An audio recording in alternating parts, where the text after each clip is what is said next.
Ethan doesn't rush. He doesn't slam doors or storm around like a betrayed husband in a movie. He moves with eerie calm, climbing the stairs while Lauren's voice still lingers downstairs, careless and dismissive. In the guest room, the room that slowly became his exile, he opens the closet she never bothered to clean. Dust floats in the dim light. Old boxes. Forgotten paperwork. A life quietly pushed aside. His hands pause when he sees a thin brown folder wedged behind winter coats. Inside it, folded neatly, is the original lease agreement from years ago, signed before marriage, before shared dreams, before her confidence turned into contempt. His name stands alone on the document. No hers. No joint. Just Ethan Cole, sole leaseholder. The rain outside grows louder, as if the house itself is holding its breath. This isn't revenge yet. It's realization. The ground hasn't cracked, but it has shifted. For years, Ethan believed this house symbolized their marriage, shared walls, shared sacrifices, shared future. But now, standing alone with the paper trembling slightly in his hand, he understands the truth. Lauren's confidence was built on an assumption, not a fact. She thought she owned him because she thought she owned the space he lived in. Every insult, every subtle reminder that he was replaceable, came from that imagined leverage. But the lease says otherwise. This house was never hers. It was never theirs. The humiliation she inflicted, small, daily, surgical, begins to invert itself. Not loudly. Not dramatically. Quietly. Power doesn't announce itself. It settles. Ethan feels something colder than anger move through him. Clarity. She mocked him because she believed he had nowhere else to stand. Now he realizes something devastating. She is the one standing on borrowed ground, and she doesn't even know it yet. Ethan doesn't smile. He doesn't feel victorious. What he feels is finality. This document isn't a weapon. It's a door closing. Downstairs, Lauren still believes the argument is about emotions, about apologies, about control she thinks she holds effortlessly. She doesn't realize the marriage has already crossed its point of no return. Ethan folds the lease carefully and places it back in the folder, the way someone handles evidence at a crime scene. This is no longer about saving anything. It's about reclaiming something he didn't know he lost, his footing. The house around him feels different now, heavier, like it's choosing sides. When he turns toward the door, his reflection catches in the mirror. Not broken, not pleading, detached. The hook lands here. The betrayal isn't just emotional anymore. It's structural, legal, permanent. And the storm outside hasn't even peaked yet. The memory returns to Ethan without warning, slipping into his mind the way a splinter works its way under skin, small, sharp, impossible to ignore. It was years ago, early in the marriage, during a casual dinner with friends. Wine glasses clinked, laughter filled the room, and someone teased Lauren about how lucky she was to have such a dependable husband. Lauren laughed too quickly and said it, light, joking, almost playful. Well, if he ever messes up, men like Ethan are everywhere. Everyone laughed. Ethan smiled because that's what husbands do when they don't want to seem insecure. But something in his chest tightened that night. He told himself he was being sensitive. She was joking. She loved him. Now, standing alone with betrayal burning fresh, he realizes that wasn't humor, it was a test. A line spoken early, wrapped in charm, to see if it would land without consequence. Once Ethan lets himself see it, the past rearranges. The jokes didn't stop, they evolved. Over the years, they sharpened, becoming more private, more precise. Comments whispered while brushing teeth. Casual remarks dropped after work. You're lucky I'm not like other women. You know I could do better if I wanted. Each sentence landed softly, but together they formed a rhythm, a steady erosion of certainty. Ethan responded the only way he knew how, by trying harder, working longer, being quieter, becoming smaller. Lauren didn't raise her voice. She didn't threaten to leave. She didn't need to. She let the idea of replacement hover in the air like an unspoken rule, something he was meant to fear without ever naming. This wasn't impulsive cruelty. It was repetition, practice, conditioning disguised as honesty. And Ethan finally understands, you don't rehearse a line for years unless you plan to believe it. The most painful part isn't the betrayal, it's the clarity. Ethan sees now that tonight's words didn't come from anger or impulse. They came from familiarity. Lauren didn't search for that sentence. She reached for it. It was already polished, already comfortable on her tongue. Replaceable. She had been practicing the idea long before she ever sent that voice message. Long before the other man. Long before the rain and the house and the silence. Ethan feels something settle in him. Not rage, not heartbreak, but acceptance. The marriage didn't collapse tonight. It was dismantled slowly, piece by piece, under the cover of jokes and truth. He remembers how often he tried to prove his worth, never realizing he was defending himself in a trial where the verdict had already been decided. This wasn't sudden betrayal. It was rehearsed abandonment. And once he sees it, he can never unsee it. Ethan doesn't raise his voice. That's what unsettles Lauren first. She's prepared for pleading, anger, negotiations, anything familiar. Instead, he asks her to leave for the night with the same calm he might use to end a meeting early. She laughs, sharp and dismissive, assuming this is another moment he'll walk back once her tone shifts. But Ethan doesn't explain himself. He opens the folder and places it on the table, sliding the papers toward her one by one. The deed. The prenup clauses she never reread. The language is clean. Unemotional. His name where hers never was. The room changes temperature. Lauren's confidence fractures, not loudly, but visibly. For the first time, Ethan watches her process reality instead of rewriting it. This isn't punishment. It's a boundary finally enforced. And boundaries, once crossed and reclaimed, cannot be negotiated back into nothing. When laughter fails, Lauren pivots. Tears arrive fast, practiced, streaking down her face as she accuses him of cruelty, of overreacting, of destroying everything over one mistake. When that doesn't move him, her voice hardens, threats about reputation, about friends choosing sides, about how she'll make this painful. Ethan listens without interrupting. That's what breaks her. He gives her 30 minutes. Not as revenge. As finality. He turns away while she packs, the zipper of the suitcase screaming through the silence like an alarm that can't be shut off. She slams drawers, knocks over a photo frame, tries one last time to provoke a reaction. Ethan doesn't look back. Control requires participation. He has withdrawn his. When she drags the suitcase to the door and pauses, waiting for him to stop her, he doesn't. The door closes. The sound echoes like a verdict. The lock clicks. Ethan's hands shake as he turns it, not from fear, but from the weight of what's been done. When the house finally goes quiet, he slides down against the door and sits on the floor, knees pulled in, breathing uneven. This is the pain he's been avoiding for years, the clean kind. No humiliation. No self-doubt. No bargaining for dignity. Just loss, honest and sharp. The clock on his phone reads 3:14 a.m. when he opens the browser. He stares at the search bar longer than he expects to. Then he types the words slowly, deliberately, divorce attorney. He doesn't scroll endlessly. He doesn't second-guess himself. He clicks schedule consultation and fills in his name. The rain outside has stopped. For the first time, the silence doesn't feel like abandonment. It feels like space. And space is where something new begins. The proof doesn't arrive dramatically. It comes quietly, the way most devastating truths do, through a forwarded message Ethan almost deletes without reading. A former mutual friend, distant now but uncomfortable with the lies, sends screenshots without commentary. Dates. Hotel confirmations. Calendar reminders labeled as work travel. Ethan sits at his desk, scrolling slowly, realizing the public narrative Lauren has been selling, the lonely wife abandoned without warning, was a performance rehearsed over months. While friends unfollow him and social media fills with vague quotes about emotional neglect, the timeline tells a colder story. This wasn't a lapse. It required coordination, planning, and patience. She wasn't reacting to his flaws. She was managing logistics. Ethan feels his chest tighten, not with heartbreak, but with humiliation delayed. Every accusation suddenly reads like projection. Every tear like strategy. The realization lands hard. While he was protecting the marriage, she was already operating outside of. As Ethan digs deeper, the evidence stacks neatly, almost insultingly so. The affair wasn't hidden in chaos. It was scheduled. Weekly meetings aligned with his late workdays.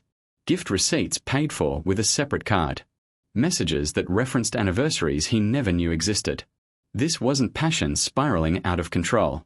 It was maintenance. Ethan remembers every night he stayed late to keep projects afloat, believing sacrifice would stabilize them.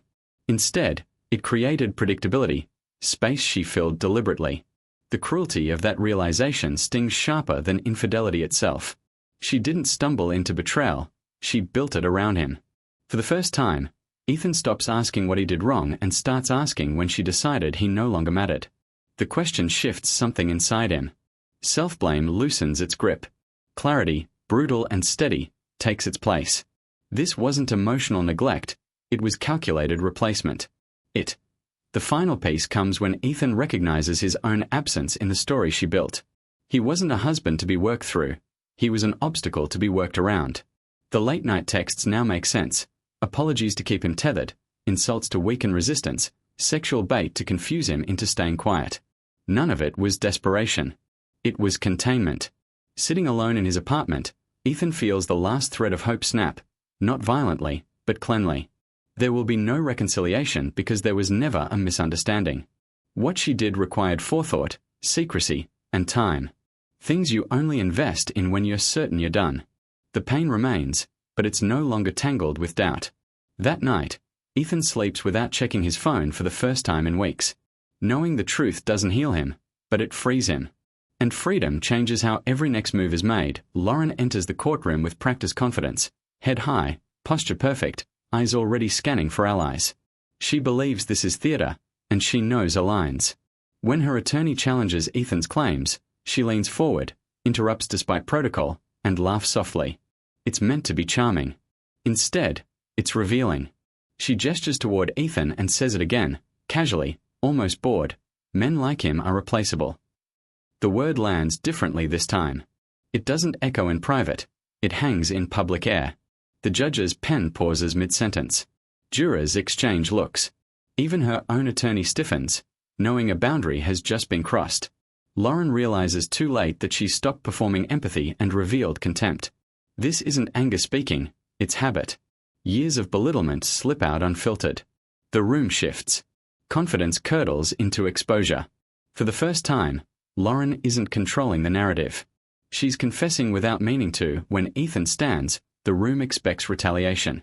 Instead, he speaks quietly, asking permission before he begins. His voice doesn't shake. He explains what that word did, not in theory, but in practice. How it followed him into his work, his sleep, his sense of worth. How it trained him to shrink in his own home. He doesn't accuse. He clarifies. Replaceable, he says, means you stop believing you're allowed to take up space. The courtroom listens, not because he's dramatic, but because he's precise. He explains why he stayed, why he kept trying, and why hearing it again, on record, finally broke the illusion that this was love. The judge watches closely. This isn't a wounded man lashing out. It's someone documenting harm with clarity. By the time Ethan finishes, the word no longer belongs to Lauren. It has been stripped of cruelty and turned into evidence. The ruling doesn't feel explosive, it feels inevitable. Financial disclosures, infidelity timelines, and behavioral patterns form a clear arc. The divorce terms lean decisively in Ethan's favor. Not out of pity, but because facts align. Lauren's attorney avoids her eyes. Her confidence collapses inward, folding into something unfamiliar. When she looks at Ethan now, there's no anger left to weaponize, only fear. Not of losing assets or status, but of irrelevance. Ethan doesn't celebrate. He gathers his papers methodically, nods to the judge, and turns away without hesitation. That's what devastates her most. He doesn't need vindication from her. He doesn't need explanation. He no longer needs her. Control requires dependence, and dependence is gone. As Ethan exits the courtroom, the power dynamic doesn't reverse, it dissolves. The twist isn't that he won. It's that he stopped needing to. Ethan's new apartment is smaller, but it finally feels honest. No excess furniture. No rooms filled with tension. Just clean lines, neutral colors, and windows that let morning light in without asking permission. The first night there, he sleeps on a mattress on the floor and wakes without the familiar weight in his chest. He didn't realize how much of himself he'd been holding together just to survive in that house. Now, silence isn't hostile, it's restorative. In therapy, he learns a word that stays with him: self-abandonment. He recognizes it immediately. Every time he swallowed discomfort to keep the peace. Every time he explained away cruelty to preserve the image of marriage. Healing isn't dramatic. It's repetitive. He learns to check in with himself before checking in with others. For the first time in years, Ethan's life isn't organized around avoiding loss. It's built around presence. Lauren reaches out in fragments, missed calls, neutral texts, late-night apologies that blur into familiarity. She tests the old pathways, expecting hesitation, hoping guilt will reopen doors. Ethan reads the messages once and sets the phone down. No anger. No reply. In therapy, he learns that boundaries aren't punishments, they're clarity. He practices saying no in small ways first, declining invitations that drain him, leaving conversations that feel dismissive. He notices how uncomfortable it makes people when he doesn't explain himself. That discomfort used to terrify him. Now it feels like progress. At work, his steadiness is noticed. He's offered a leadership role, not because he overextends, but because he's decisive. Ethan's world grows quieter but stronger. His value is no longer something he negotiates through sacrifice. It exists independently. He doesn't need to prove it to anyone, especially someone who only recognized it when it was gone. One evening, weeks later, Ethan scrolls through his contacts while waiting for dinner to finish cooking. He pauses when he reaches Lauren's name. There's no surge of emotion. No flashback. Just recognition. He deletes the contact with a single tap. No speech. No symbolic gesture. No need to mark the moment as anything other than what it is. Completion. He sits at the table and eats slowly, noticing how full the room feels even though he's alone. This is the victory no one applauds. The kind that doesn't trend or provoke envy. The kind that lasts. Ethan doesn't feel triumphant. He feels aligned. The version of himself who begged to be chosen is gone. In his place is someone who chooses himself without hesitation. As night settles outside the window, the quiet doesn't feel empty anymore. It feels earned. The rain returns, but it no longer sounds like an accusation.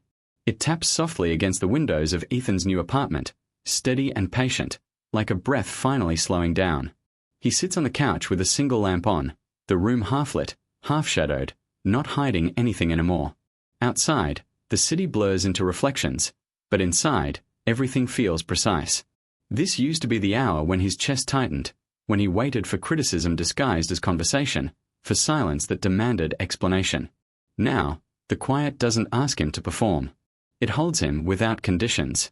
Ethan listens to the rain and realizes how long he lived as if love was something to endure rather than experience. He isn't replaying arguments. He isn't rewriting endings. He's simply present. The storm that once mirrored his panic has softened, and with it, the last urgency to defend himself dissolves. Ethan thinks about what he believed love was supposed to cost him. How he mistook endurance for devotion, silence for strength. In therapy, he learned that respect isn't something you bargain for, it's a baseline. If you have to earn it, it was never freely given. That realization doesn't make him bitter. It makes him precise. He understands now that Lauren didn't steal his worth. She failed to recognize it. And that failure no longer feels personal. It feels instructive. He places his mug in the sink, noticing the simplicity of the motion, the absence of tension in his body. Love shouldn't feel like survival. It shouldn't require shrinking to stay chosen. Ethan doesn't rewrite the past to make himself innocent or her crueler. He lets it stand as it was, a chapter that taught him the difference between attachment and belonging. Some lessons arrive wrapped in loss, but they still count as growth. Before going to bed, Ethan turns off the lamp and stands for a moment in the dim, listening to the rain fade into distance. There's no ceremony. No grand declaration. Just a quiet sentence settling into place, steady and true. I wasn't replaceable. I was just with someone who didn't know how to keep what mattered. The words don't feel defensive. They feel complete. He switches off the last light and the room falls into soft darkness, the kind that invites rest rather than fear. Tomorrow will come with its own challenges, but they will meet him as himself, not a version edited for survival. Ethan lies down and closes his eyes, breathing evenly, finally unafraid of being alone.